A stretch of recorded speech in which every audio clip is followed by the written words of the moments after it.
You've probably heard the term smart factory, a nod to manufacturing becoming increasingly techy. More robots, more sensors, more connectivity. All this tech can be organized into the distinct layers of the manufacturing tech stack. Each layer, a combination of hardware and software, plays a different role. As this tech advances, each layer is by itself more and more capable, and can take on more roles and more types of jobs. As a result, the layers of the stack are blurring. Nonetheless, thinking in distinct layers is still a useful way to parse the various elements of manufacturing technology. Broadly, the stack has two parts: the IT, which runs business processes in office buildings, and the OT, which runs the physical processes of producing goods in the manufacturing facilities themselves. Let's start with the OT and work our way up the stack, using an example from the world of process manufacturing, making paint. The first layer consists of machines. These machines, like pumps, motors, and mixers, make up the foundation, or ground floor, of the stack, called Level 0, or L0.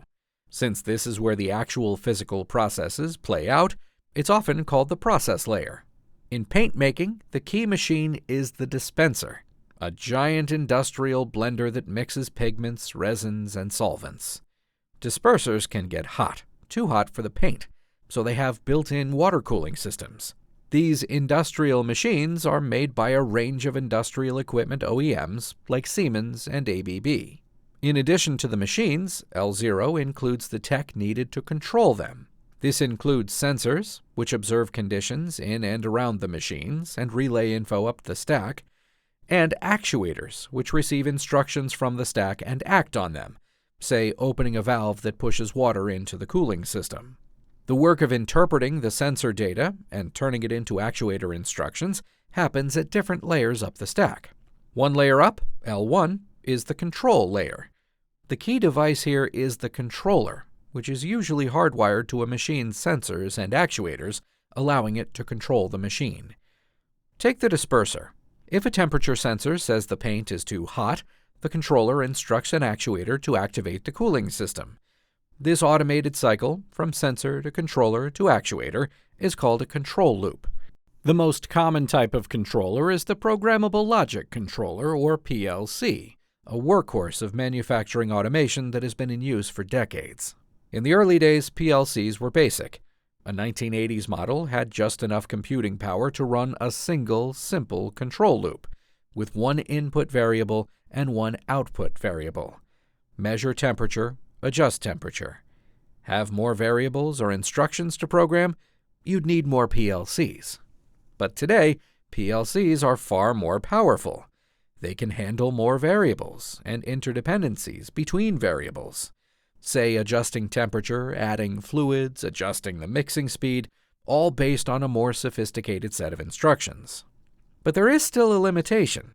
A PLC is typically just focused on controlling a single machine, not an entire production line. Say the paint dispensers finish mixing, but the packaging machines aren't ready. The whole process stalls, causing waste and delays.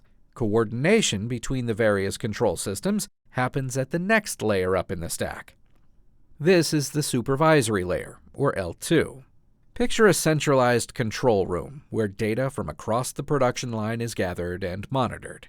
A common L2 software system is the Supervisory Control and Data Acquisition, or SCADA, system. Frequently, the SCADA system is accompanied by terminals and control panels that give human operators real-time visibility and control over the whole production line, called Human-Machine Interfaces, or HMIs.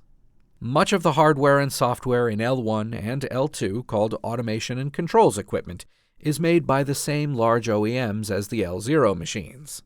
In today's smart factories, this rigid hierarchy is starting to change. Controllers, and even the machines themselves, are often embedded with advanced software and able to communicate with each other in real time. As a result, these devices can handle more of the decision-making themselves, acting autonomously. This improves responsiveness and can boost factory yields. When control is distributed across many local systems like this, it's called a distributed control system, or DCS.